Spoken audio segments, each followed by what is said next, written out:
So actually, I decided instead of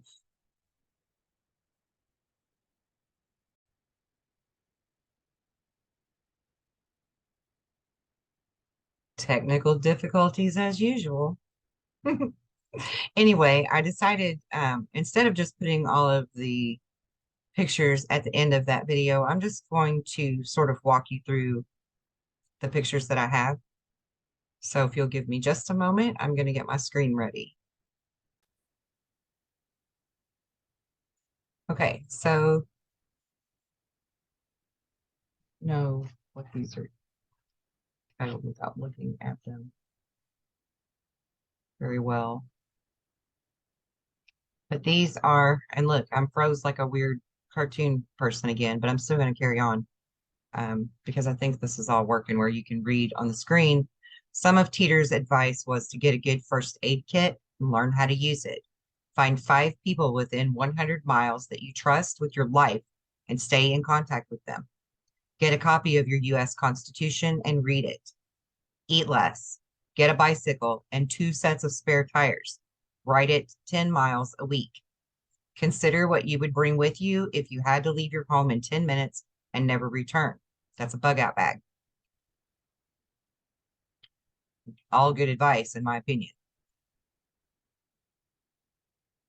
The next slide says, do not eat or use products from any animal that is fed and eats parts of its own dead.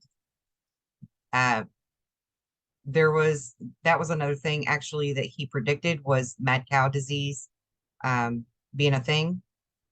And mad cow disease is actually from an animal eating its own kind. And this goes along with human consumption as well. So please be sure to check thoroughly the ingredients in your products before you consume them, because there are lots of things that are being titled organic that you would just assume not be putting in your body. I assure you, if you really knew what kind of organic that meant. And that's all I'm going to say on that subject for now. Do not kiss or have intimate relations with anyone that you do not know. Learn basic sanitation and water purification, charcoal filtering, things like that. Be comfortable around firearms and learn to shoot and clean a gun. This is a picture of the many worlds theory that I pulled up for you. I think I can just go through these slides this way. There we go. John Titor's parting thoughts revolve around something that JC's been harping on since day one. He says, no, I do not have a secret agenda, but I have been paying a great deal of attention to your world line. My interaction with you was not a direct mission perimeter, but it was a secondary mission protocol based on standing orders given to all temporal drivers. The secondary objective is basically to gather as much information about a world line based on a set of observable variables when we first arrive. Your world line met those conditions. What amazes me is why no one here wonders why Y2K didn't hit them at all. He also says, a while ago, I related an experience I had with my parents while we were driving down a highway. Every now and then, we would pass someone who was in obvious distress with their vehicle. I was amazed that so many people could pass them by without stopping to help. The explanation that was given to him was fear is the reason that nobody stops. The risk of helping someone was too great. And with today's technology, they probably had a cell phone anyway. And if they didn't, the walk to a gas station would probably do them some good and teach them a lesson for running out of gas. This is why time travelers typically do not show themselves in trying to help people that are stranded and such, because they're actually putting themselves at great risk, and there's really no point to it. He says that he'll be leaving this world line shortly, and that this will be his final post. There are only a handful of people who will know exactly when he will be leaving, and um, he's not even, they're the only ones that he sure will know that he's even gone. In the last few days, I have found your choice of topics quite interesting, and from an objective viewpoint, I think it collectively answers one of your own questions. If time travel is real, where are all the other time travelers? In the past, I have stated that, quite frankly, you all scare the hell out of me, and I'm sure that other temporal drivers would feel the same. But now I have an expanded explanation. He also went on to say that perhaps um, he should let all of us in on a little secret. No one likes you in the future. This time period is looked at as being full of lazy, self-centered, civically ignorant sheep. And perhaps you should be less concerned about him and more concerned about that. And I can assure you that the people in my circles, the majority of them feel the very same way, and I'm um, in discord over their opinions.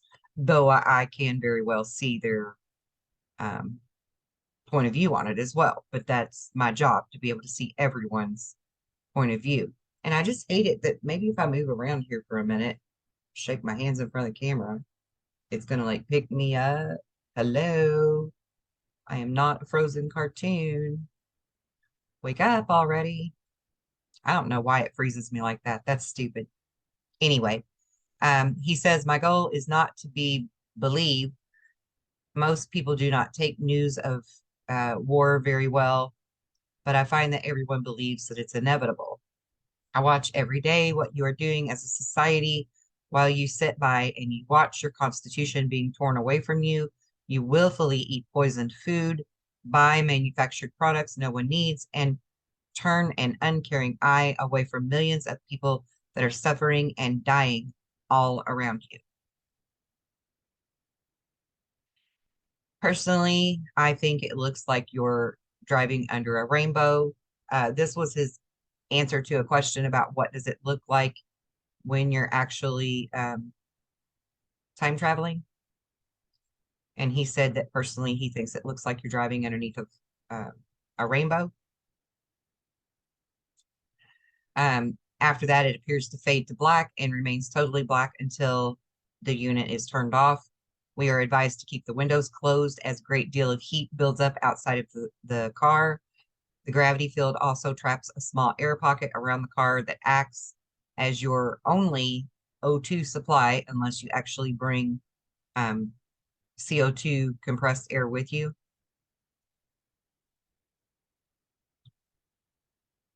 And he also says, speaking on the time travel, this is from when he did a Q&A with some people.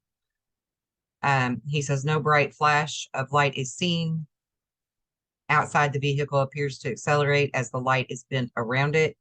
They're supposed to wear these really thick sunglasses or close their eyes as this happens because there is a short burst of ultraviolet radiation.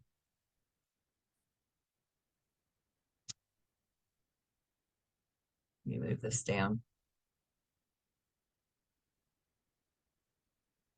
The gravity field generated by the unit overtakes you very quickly. You feel a tug toward the unit similar to rising quickly in an elevator, and it continues to rise based on the power setting of the unit as that it's working under. At 100% power, the constant pull of gravity can be as high as 2 Gs or more, depending on how close you are to the unit itself while it's activated. There are no serious side effects, but I try to avoid eating before a flight. That's because he actually gets nauseous. So this is where he was explaining how they can only travel back and forth through time at approximately 60 years max. If he wanted to go back 2,000 years and meet Christ, there's a better than average chance that he would end up on a world line where he was actually never even born, or maybe not on the planet itself at all, because of its position in space. Unfortunately, time travel is not an exact science. There is inherent error and chaos in the computer's ability to make an accurate calculation. Based on the current technology of the clocks and the sensors, distortion units are only accurate to about 60 years or so. So that's his explaining why they only do like a 60-year window. And so he says, so no, in 2036, we are unable to travel back to 1,000 years due to the error rate in the system. The divergence between the world line of origin and the target world line would be too great. If one were to try and travel back that far, history would look nothing like you would even expect it to look. The distortion unit reaches its target destination by using very sensitive gravity sensors and atomic clocks. The basic unit of calculation is the second. And this is actually why I was bringing up the world clock, the universal clock earlier, and how my cell phone is different from my computer now. Because I think that effectively I have changed something in like my own little time zone somehow, where I am now 8 minutes ahead in time in things that I'm doing. I mean, like literally if I post to Facebook or Instagram, or I text someone, it says it happened 8 minutes ago, the minute that I send the text. It literally will tell me on Facebook, this was posted 8 minutes ago, when it happened within seconds for me. So something is definitely distorted in that field, intentionally, from the things that I have been doing. And that you can too, is my point. So I'm sorry that you're still looking at a frozen cartoon version of me instead of actually me. That's so bizarre how that does that every time I want to do a screen share lately. Anyway, the basic unit of calculation is the second. So yes, in a sense, you do dial in a date for a specific date, and the computer system controls the distortion field. And we're talking about quantum computers, by the way. At maximum power, the unit I have is capable of traveling about 10 years an hour. This is some of the photographs that he provided for his equipment. He says that the hard part of traveling through time is not the bending of gravity, but the plotting of your course and holding to that basic position in your environment. This is done through a system called VGL, which is the variable gravitational lock that I was speaking of in the first video. In effect, it holds you to the Earth. During travel, it periodically checks to see where that field has not varied. If it does, it stops and it reverses its course or drops out at that point. Buildings and other terrain features are avoided in the same way. As soon as the VGL sensors pick up an unexpected mass in the target world line, it would shut down. So basically that's a fail-safe. And this is some of his schematics. Then he says that the source of power for the C204 that allows it to distort and manipulate gravity comes from two microsingularities that were created, captured, and cleaned at a much larger and circular facility, similar to CERN. The dual event horizons of each one and their mass is manipulated by injecting electrons onto the surface of their respective ergospheres. The electricity comes from batteries. The breakthrough that will allow for this technology will occur within a year or so when CERN brings their larger facilities online. And actually, I believe it was 2019 or 2020 when CERN actually discovered the Higgs boson particle, which was the beginning stages of this. This is his operating instruction manual. More schematics. In 2036, Titor lives in Central Florida with his family. He says, I'm currently stationed at an army base in Tampa. A world war in 2015 killed nearly 3 billion people. The people that survived grew closer together. Life is centered on the family and then the community. I cannot imagine living even a few hundred miles away from my parents. There is no large industrial complex creating masses of useless food and recreational items. Food and livestock are grown and sold locally. People spend much more time reading and talking to each other face to face, and religion is taken seriously, and everyone can multiply and divide in their heads. This is another schematic for explaining the time travel, and I think we may be at the end of my slides. Yeah, this is the last one. So, yeah, I just thought that might be helpful to go through all of those with you. And maybe after I stop the screen share, it'll put me back to a normal person instead of this cartoon. Not yet. Hello.